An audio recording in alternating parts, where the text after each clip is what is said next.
Hello everyone and welcome back to my channel. I hope you all are doing great. So आज की class में हम UP TET का एक previous year का पेपर सॉल्व करने वाले हैं। ये 2017 का पेपर है और ये लेवल 1 का पेपर है, मींस प्राथमिक स्तर का पेपर है। क्लास 1 से लेके 5th तक के जो टीचर बनना चाहते हो उनको ये पेपर क्वालिफाई करना नेसेसरी है।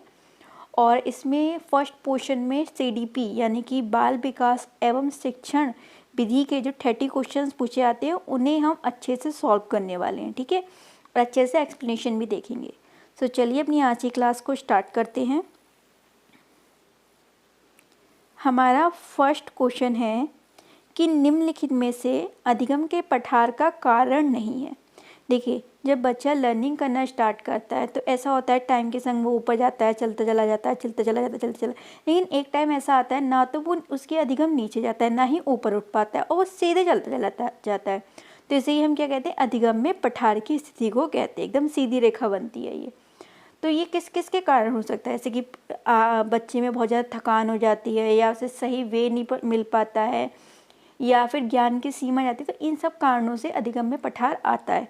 तो आपको नहीं वाला ढूंढना है। जबकि प्रेरणा की सीमा की वजह से पठार होता है, शारीरिक सीमा के कारण भी पठार होता है और ज्ञान की सीमा के कारण भी पठार होता है, लेकिन स्कूल का असहयोग ये पठार का कारण नहीं है। ऑप्शन नंबर बी हमारा राइट आंसर होगा।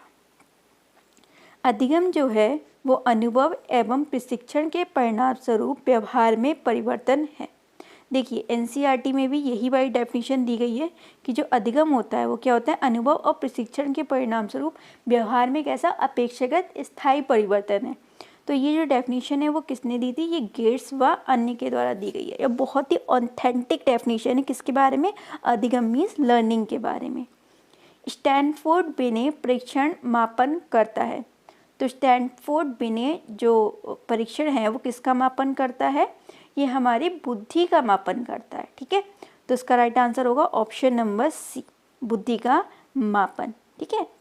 नेक्स्ट क्वेश्चन है, अंतर्मुखी व्यक्तित्व एवं बहिर्मुखी व्यक्तित्व का वर्गीकरण किसने किया था। तो अंतर्मुखी व्यक्ति कौन होते हैं, मतलब कि इंट्रोवर्ट्स, जो ज़रा से दूसरों से घुलते मिलते नहीं है, ज़्यादा बातें नहीं करते हैं, खुद में ही रहना पसंद करते हैं। जबकि एक्सट्रोवर्ट कौन होते हैं, जो खूब बोलते चालते हैं, खूब हंसमुख इनका नेचर होता है, बहुत जल्दी लोगों में घुल मिल जाते हैं। तो ये पर्सनैलिटी के दो टाइप किसने दिए थे, तो ये कार्ल जुंग ने दिए थे। कार्ल जुंग कह लीजिए, कार्ल युंग कह लीजिए।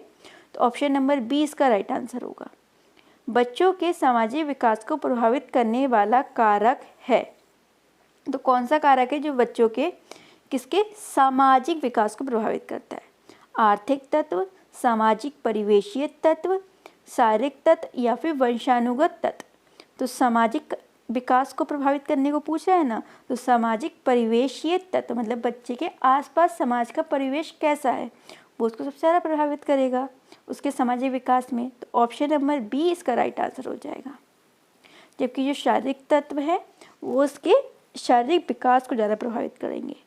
निम्नलिखित में से कौन सा शारीरिक विकास का प्रमुख नियम है, मानसिक विकास में भिन्नता का नियम। तो ये शारीरिक विकास का नहीं बल्कि संज्ञानात्मक विकास का हो गया। अनियमित विकास का नियम, तो जो विकास होता है वो अनियमित नहीं होता बल्कि कॉन्टिन्यूअस प्रोसेस है। द्रुतगामी विकास का नियम, तो ये है जो विकास के नियम से, शारीरिक विकास के नियम से रिलेटेड है। द्रुतगामी मतलब कि रैपिडली ग्रोथ होती है। किस किस स्टेज में होती है, एक तो बाल्यावस्था में और किशोरावस्था में बहुत ही तेज बच्चे में चेंजेस आते हैं एकदम। नेक्स्ट क्वेश्चन है, निम्नलिखित में से कौन सा विकास का सिद्धांत नहीं है। कौन सा ढूंढना है आपको, नहीं वाला ढूंढना है। अंडरलाइन कर लिया करें हमेशा जब भी नहीं का क्वेश्चन आए।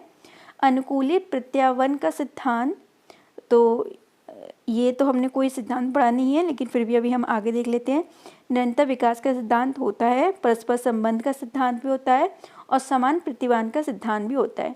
निरंतर विकास का सिद्धांत क्या कहता है कि बच्चे का जन्म से लेके मतलब वूम टू टूम डेवलपमेंट होता ही रहता है। परस्पर संबंध का सिद्धांत यानी कि बच्चे का कॉग्निटिव डेवलपमेंट, इमोशनल डेवलपमेंट और सोशल डेवलपमेंट आपस में क्या होते हैं, इंटीग्रेटेड होते हैं। समान प्रतिभान का सिद्धांत, यानी कि देखो बच्चों की डेवलपमेंट या ग्रोथ की रेट जो होती है वो तो समान नहीं होती, लेकिन एक वो यूनिफॉर्म पैटर्न को फॉलो जरूर करती है। देखो ऐसा तो बच्चा होगा नहीं कि जन्म लेते हो भागना शुरू कर दे, वो पहले क्रॉल करना शुरू करेगा, फिर उसके बाद एक स्टेज आती है जहाँ पे वो चलना शुरू करेगा। कुछ बच्चे जल्दी शुरू कर देते, कुछ बच्चे लेट शुरू कर देते, लेकिन उनका प्रतिरूप तो सेम ही है ना, कि चलेगा, बोलेगा, फिर उसके बाद ये होगा, ये होगा, ये तो सेम ही है ना सबका। ऐसा तो है नहीं कि जन्म लेते ही बच्चा बुढ़ा हो जाएगा, है ना, स्टेज से होके गुजरेगा जो समान प्रतिमान है, शैशवावस्था, फिर बाल्यावस्था, किशोरावस्था, फिर जाके कहीं वयस्क अवस्था में आएगा।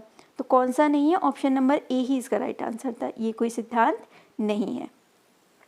विकास के परिणाम स्वरूप नई विशेषताओं और नवीन योग्यताओं को प्रकट करना, ये कथन किसने दिया है? देखिए इसको आप एक ट्रिक से याद रखिएगा, नवीन विशेषताएं, तो हर रोज आपकी कैसी आ रही है, नवीन विशेषताएं, हर रोज क्या आ रही हैं आपकी, नवीन योग्यताएं, तो हर से हर लॉ, ठीक है, इस तरीके से इसको याद रख लीजिएगा। नेक्स्ट क्वेश्चन है, मूल प्रवृत्तियों को 14 प्रकार से किसने वर्गीकृत किया था? तो मूल प्रवृत्तियों के बारे में इन्होंने कहा था कि जो मूल प्रवृत्तियाँ होती हैं वो 14 प्रकार की होती हैं और बच्चों में जन्मजात होती हैं। तो ये किसने कहा था? मैकडूगल ने कहा था। ऑप्शन नंबर बी इसका राइट आंसर होगा। नेक्स्ट क्वेश्चन देखते हैं, किसी दूसरी वस्तु की अपेक्षा एक वस्तु पर चेतना का केंद्रीकरण अवधान, ये कथन किसका है?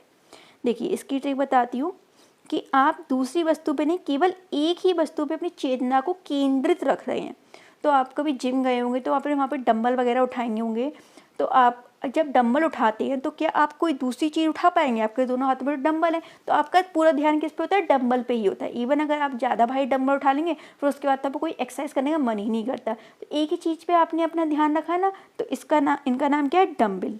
डंबल से क्या है? डंबल। तो जिम में जब हम डंबल उठाते हैं तो एक ही काम कर पाते हैं डंबल उठाने का। ऐसा नहीं है कि एक हाथ से डंबल उठा रहे हैं, एक हाथ से हमने रॉड उठाना शुरू कर दी, ये नहीं कर पाते हैं। निम्नलिखित में से कौन सा सीखने के मुख्य नियम में शामिल नहीं है? तो थॉर्नडाइक ने सीखने के कितने नियम दिए थे? 3 नियम दिए थे। 3 प्राथमिक नियम दिए थे और बाकी 5 उन्होंने गौण नियम भी दिए थे। तो तत्परता का नियम, अभ्यास का नियम और प्रभाव का नियम, ये उनके प्राथमिक 3 नियम है। जबकि जो बहु अनुक्रिया का जो नियम है वो उनका गौण नियम है, यानी कि सेकेंडरी लॉ है, ना कि प्राथमिक नियम। नेक्स्ट क्वेश्चन है, 12 वर्ष से 16 वर्ष के बच्चों के लिए हिंदी में डॉक्टर एस जलोटा ने कौन सा परीक्षण प्रतिपादित किया था? तो जो डॉक्टर एस जलोटा का जो परीक्षण है उसका नाम क्या है? साधारण मानसिक योग्यता परीक्षण। ठीक है, देखो आर्मी एल्फा और एक होता है आर्मी बीटा परीक्षण। आर्मी एल्फा परीक्षण जो होता है वो पढ़े लिखे आर्मी सोल्जर्स के लिए था, और बीटा वाला जो परीक्षण था वो जो पढ़े लिखे नहीं है वो उनके लिए था। ये क्रिया के आधार पे था, ये मतलब शब्दों के आधार पे था। बुद्धि के द्विकारक सिद्धांत का प्रतिपादन किसने किया था? तो बुद्धि के एक कारक सिद्धांत का प्रतिपादन अल्फ्रेड बिने ने, और द्विकारक सिद्धांत का प्रतिपादन किसने किया था? स्पीयरमैन ने किया था। और बहुकारक सिद्धांत का प्रतिपादन किसने किया था? थॉर्नडाइक ने किया था। जबकि बहुविधि का जो सिद्धांत है वो किसने दिया था? हार्वर्ड गार्डनर ने दिया था। ठीक है, आगे बढ़ते हैं। निम्नलिखित में से कौन सा युग्म सही नहीं है? तो एक तरफ उनकी थ्योरी दे रखी है और एक तरफ उनके साइकोलॉजिस्ट दे रखे, किसने दी थी? तो आपको रॉन्ग वाला ढूंढना है। कौन सा ढूंढना है? रॉन्ग वाला। एकदम अंडरलाइन कर लिया करिए कि रॉन्ग वाला ढूंढना है। पहला है सीखने का उद्दीपन अनुक्रिया सिद्धांत, यानी कि उद्दीपन से पहले की क्या होगा? पहला हमारा स्टिमुलस आएगा, फिर उसके बाद अनुक्रिया आएगी। तो ये थॉर्नडाइक ने दिया था, सही बात है। सीखने का क्रिया प्रस्तुत अनुबंधन सिद्धांत, यानी कि ऑपरेंट कंडीशनिंग थ्योरी, ये स्किनर जी ने ही दी थी। सीखने की क्लासिकल सिद्धांत, यानी कि शास्त्रीय अनुबंधन का सिद्धांत, ये किसने दिया था? पावलोव ने ही दिया था। सीखने का समग्र सिद्धांत हल ना देके किसने दिया था? ये तो गेस्टाल्ट वालियों ने दिया था। हल ने तो रीइंफोर्समेंट की बात की थी। तो ऑप्शन नंबर डी इसका राइट आंसर हो जाएगा। समग्र सिद्धांत ने तो कोलबर्ग ने दिया था, मैक्स वर्दीमन ने दिया था, कर्ट लेविन, मतलब जो भी गेस्टाल्टवादी थे ना वो समग्र के बारे में बात करते थे। इनमें से कौन सा सृजन शास्त्र के पिता से जुड़ा हुआ है? तो सृजन शास्त्र के पिता किसे कहा जाता है? गाल्टन को कहा जाता है। तो ऑप्शन नंबर बी हमारा राइट आंसर होगा। नेक्स्ट क्वेश्चन है, ग्रंथियों के आधार पर व्यक्ति के विभिन्न प्रकारों की चर्चा किसने की थी? तो ग्रंथि के आधार पे जो व्यक्ति के विभिन्न प्रकार हैं वो किसने दिए थे? कैनन ने दिए थे। तो इसका जो राइट आंसर है वो कौन सा हो जाएगा? ऑप्शन नंबर सी इसका राइट आंसर हो जाएगा। किसने दिए थे? कैनन ने दिए थे। जबकि कैशमैन ने किसके आधार पे दिए थे? कि शरीर की आकार के आधार पे। इसमें चार टाइप के दिए थे, पिकनिक और एथलेटिक और दो और दिए थे इन्होंने, शारीरिक रचना के आधार पे दिए थे। सृजनात्मकता मौलिक परिणामों को अभिव्यक्त करने की मानसिक प्रक्रिया है। तो क्या है? मौलिक परिणामों को अभिव्यक्त, मौलिक परिणामों को अभिव्यक्त करके कौन किया? उड़ गए। कौन उड़ गए? क्रो करके उड़ गए।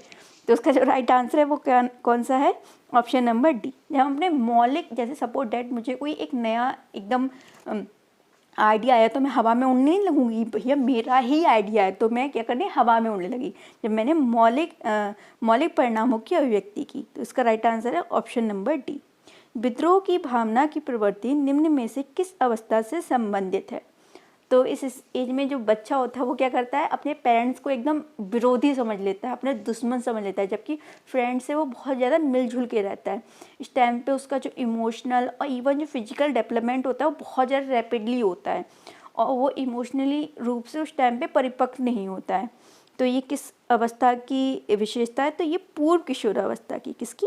पूर्व किशोर अवस्था की, 12 से 14 वर्ष की ये विशेषता है। नया नया बच्चा किशोर होता है सबसे विद्रोह करने चल जाता है। सीखने की वह अवधि जब सीखने की प्रक्रिया में कोई उन्नति नहीं होती, ना तो कोई उन्नति हो रही है ना ही कोई गिरावट होगी, तो उसे हम क्या कहते हैं? सीखने का पठार यानी कि प्लेटू कहते हैं। ऑप्शन नंबर 20 का राइट आंसर है। बुद्धि लब्धि निकालने का सूत्र है। तो बुद्धि लब्धि निकालने का सूत्र क्या होता है? MA/CA × 100। ये जो फॉर्मूला था वो किसने दिया था? टर्मन ने दिया था। और ये MA मतलब कि मेंटल एज का कॉन्सेप्ट किसने दिया था? ये अल्फ्रेड बिने साइमन ने दिया था। तो कौन सा है? MA यानी कि मानसिक आयु, CA यानी कि वास्तविक आयु और × 100। ऑप्शन नंबर सी इसका राइट आंसर हो जाएगा। सीखने के प्रयास व भूल के सिद्धांत का प्रतिपादन किसने किया था? ट्राई एंड एरर थ्योरी, है ना। तो ये किसने दी थी? ये थॉर्नडाइक ने दी थी। किस पे इन्होंने अपना एक्सपेरिमेंट किया था? क्यूट सी बिल्ली पे किया था, है ना। नेक्स्ट क्वेश्चन है, समान संयुक्त कोशिका में गुणसूत्र के जोड़े होते हैं। देखो नॉर्मली गुणसूत्र कितने होते हैं? 46 होते हैं और इनके जोड़ों की बात की जाए तो कितने 46 के कितने जोड़े बन जाएंगे? 23 जोड़े बन जाएंगे। तो ऑप्शन नंबर 20 का राइट आंसर है, क्योंकि आपसे जोड़े पूछा था तो 23 हो जाएगा। कोलबर्ग निम्न में से किससे संबंधित हैं? तो कोलबर्ग की कौन सी थ्योरी थी? इंसाइटफुल लर्निंग थ्योरी थी, ठीक है। और इनका संबंध किससे है? अभिप्रेरणा का सिद्धांत, विकास का सिद्धांत, अभिव्यक्ति का सिद्धांत यानी कि या फिर अधिगम का सिद्धांत। तो कोलबर्ग ने अधिगम का सिद्धांत दिया था, ठीक है। ऑप्शन नंबर डी हमारा राइट आंसर हो जाएगा और ये एक गेस्टाल्टवादी थे। क्रिया प्रसूत अनुबंधन सिद्धांत का प्रतिपादन किसने किया था? यानी कि ऑपरेंट कंडीशनिंग थ्योरी किसने दी थी? सो ये स्किनर ने दी थी। और किस पे एक्सपेरिमेंट किया था? चूहे पे किया था और साथ ही साथ एक कबूतर पे भी किया था, लेकिन चूहे वाला एक्सपेरिमेंट इनका ज़्यादा फेमस हुआ था।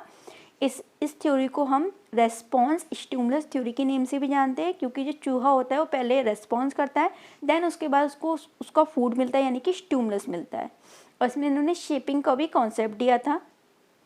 तो इसका जो राइट आंसर हो जाएगा वो ऑप्शन नंबर डी हो जाएगा। नेक्स्ट क्वेश्चन है, बुद्धि के तरल क्रिस्टलीय प्रतिमान का प्रतिपादन किसने किया था? सो ये भी एक जो है वो बुद्धि का सिद्धांत है, तरल और क्रिस्टलीय प्रतिमान का सिद्धांत। और ये किसने दिया था? कैटल ने दिया था। यहाँ पे जो तरल बुद्धि से मतलब है वो किससे है? ये जो हमारे हेरिडिटी से जो हमें मतलब वंशानुगत हमें जो इंटेलिजेंस मिलती है वो तरल हो गई। क्रिस्टलीय मतलब कि जो हम अपने एनवायरनमेंट से एक्वायर करते हैं। नेक्स्ट क्वेश्चन है, शिक्षण हेतु मानसिक उद्वेलन प्रतिमानों का प्रयोग निम्न में से किसके सुधार हेतु किया जाता है? समझ, अनुप्रयोग, सृजनात्मकता या फिर समस्या समाधान। तो शिक्षण हेतु मानसिक उद्वेलन प्रतिमान का उपयोग सृजनात्मकता के में सुधार हेतु किया जाता है, यानी कि brainstorming. Option number C इसका राइट आंसर होगा। नेक्स्ट क्वेश्चन है, गोलमेल निम्न में से किससे संबंधित है? सामाजिक बुद्धि, संवेगात्मक बुद्धि, आध्यात्मिक बुद्धि या फिर सामान्य बुद्धि। तो जो गोलमैन है उसका संबंध किससे है? इमोशनल इंटेलिजेंस से है, संवेगात्मक बुद्धि से है। तो संवेगात्मक बुद्धि क्या होती है? स्वयं की और दूसरों की भावनाओं अथवा संवेगों को समझने, व्यक्त करने और नियंत्रित करने की योग्यता होती है। डेनियल गोलमैन ने संवेगात्मक बुद्धि नामक पुस्तक लिखकर इस ओर सभी का ध्यान केंद्रित किया। तो IQ जैसे होता है वैसे ही क्या होता है? EQ होता है, यानी कि इमोशनल इंटेलिजेंस। और ये कॉन्सेप्ट किसने दिया था? गोलमैन। गोल इंसान है तो उसने ये कॉन्सेप्ट दिया था। निम्न में से कौन सा शेष से भिन्न है? अधिगम के लिए अधिगम का सिद्धांत, सामान्य अवयवों का सिद्धांत, ड्राइव रिडक्शन थ्योरी, सामान्यीकरण का सिद्धांत। तो इनमें से हम देखें तो कौन सा अलग है? ड्राइव रिडक्शन थ्योरी, ठीक है, क्योंकि ये नीड से रिलेटेड है, बाकी सब अधिगम से रिलेटेड है। सामान्य संप्राप्ति का न्यूनतम संज्ञानात्मक संप्राप्ति का न्यूनतम स्तर है। तो सबसे न्यूनतम स्तर क्या होता है? सबसे पहले तो होता है ज्ञान, फिर उसके बाद हम क्या करते हैं उसको अंडरस्टैंड करते हैं, फिर उसके बाद हम उसका उपयोग करते हैं, देन विश्लेषण, संश्लेषण और सबसे लास्ट में हम क्या करते हैं? मूल्यांकन करते हैं। तो सबसे लास्ट वाला स्टेप क्या होता है? ज्ञान, कि हमने बस ज्ञान ले लिया, हमें किसी ने दिया। तो एक बालक जो साइकिल चलाना जानता है और मोटरसाइकिल चलाना सीखता है, तो ये उदाहरण है किसका है? ठीक है, कि एक जगह की लर्निंग उससे थोड़ी ऊपर वाली जगह पे उसको क्या कर रही है? हेल्प कर रही है। साइकिल छोटी चीज़ थी, उससे उसने मोटरसाइकिल पे अपग्रेड किया तो एक स्तर ऊपर बढ़ा। तो लर्निंग का ट्रांसफ़र क्या है? 3 टाइप का है, एक है वर्टिकल, एक है हॉरिजॉन्टल और एक है द्विपार्श्विक।